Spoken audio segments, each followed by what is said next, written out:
How's it going, agents? Welcome back to another Division 2 video. Today I'm going to be showcasing what I believe to be the most powerful build in the Division 2. And I know that's a bold claim, but just check out this gameplay footage, guys. This is solo legendary gameplay footage, right? And just look at how fast the NPCs are dropping. The damage out on this build is insane. So I am using Striker, right? And I've tried and tested many different setups, some of which I've made videos on in the past, but this one right here, it's crazy because this one just puts all the previous setups I made to shame. Now, this is a great solo PvE build. You can solo almost any content in the game with this build. So it may come as no surprise to many of you that the Striker Battlegear set is the new meta, right? And many of you may already know that the St. Elmo's Engine exotic assault rifle has been hot on the spotlight for a while, and rightfully so because, this exotic assault rifle truly shines in both PvE and PvP and is an excellent choice for solo players. So in one of my previous videos, I was using the Striker vest and backpack, but I swapped both of those pieces for the exotic Memento Bag and a Fenris vest with Obliterate.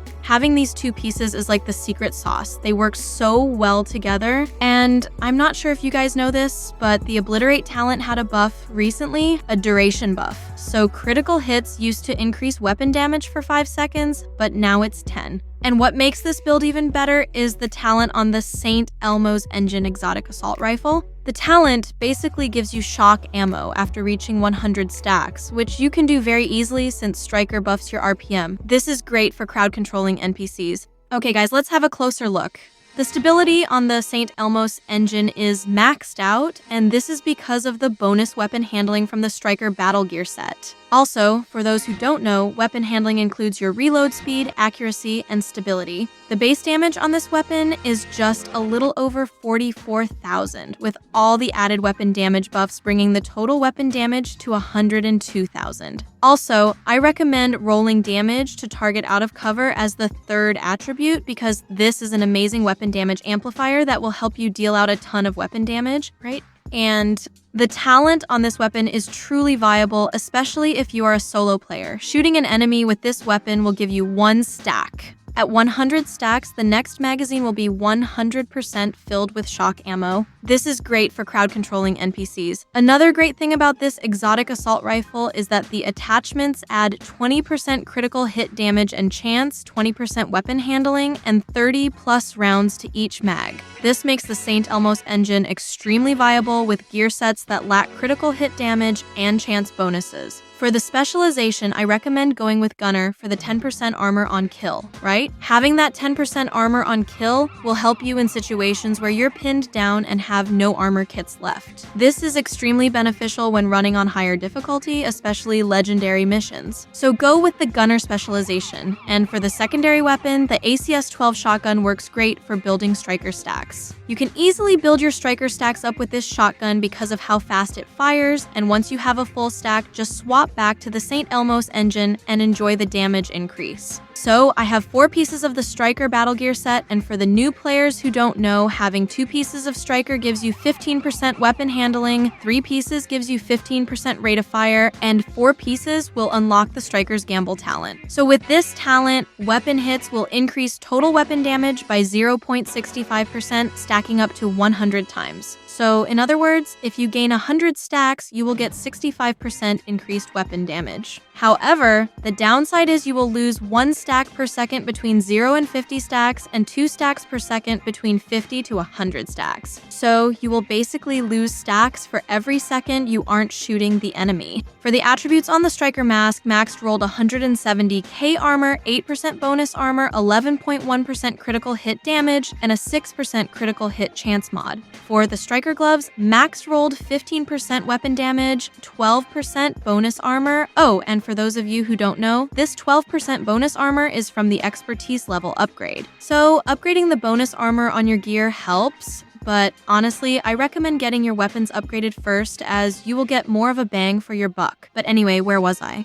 Oh yeah, so 15% weapon damage and 12% critical hit damage. For the knee pads, 15% weapon damage, 12% bonus armor, and 6% critical hit chance. And for the holster, 170k armor, 12% bonus armor, and 6% critical hit chance. Now for the chest piece, I'm using the Fenris Group AB vest. Having just one piece gives 10% assault rifle damage, right? Which is hella nice since the St. Elmo's engine is an assault rifle. So this will just further increase our weapon damage. So 15% weapon damage, 5% bonus armor, 11% crit hit damage, 6% crit hit chance, and a 6% critical hit chance mod. Now, the talent on this chest piece is Obliterate, and remember I mentioned that Obliterate received a buff, right? So critical hits used to increase total weapon damage by 1% for 5 seconds. Now that time is doubled, right? So it's 10 seconds now, and this stacks up to 25 times, so that's 25% weapon damage for 10 seconds. Look at that. Fully stacked from just one mag. And you can expect to have that 25% weapon damage increase quite often, since we will be getting that increased rate of fire from Striker, not to mention the 65% weapon damage increase from the Striker stacks. So lots of multiplicative damage here, right? So now the last piece of gear, but most certainly not least, is the exotic Memento Bag. This exotic backpack is super underrated. Not only does it give you all 3 major core attributes, so weapon damage, armor, and skill tier, right? But check out the talent. Each enemy you kill will drop a trophy. Collecting trophies provides both a short and long-term buff, the first of which scales with the number of core attributes equipped and lasts for 10 seconds. So in other words, you will get a 5% weapon damage increase for each red core attribute you have equipped, 10% bonus armor for each blue core attribute, and 5% skill efficiency for each skill tier attribute. So if you take a look at your status bar, you will see a gray arm icon, right? Well, this is the long-term buff. The short term will look orange and will last for 10 seconds, but on the other hand, for every trophy collected, you will gain an additional 1% weapon damage, 1% skill efficiency, and 0.1% armor regeneration for 300 seconds. This maxes out at 30 stacks, so you will basically have 30% increased weapon damage and skill efficiency with 3% armor regeneration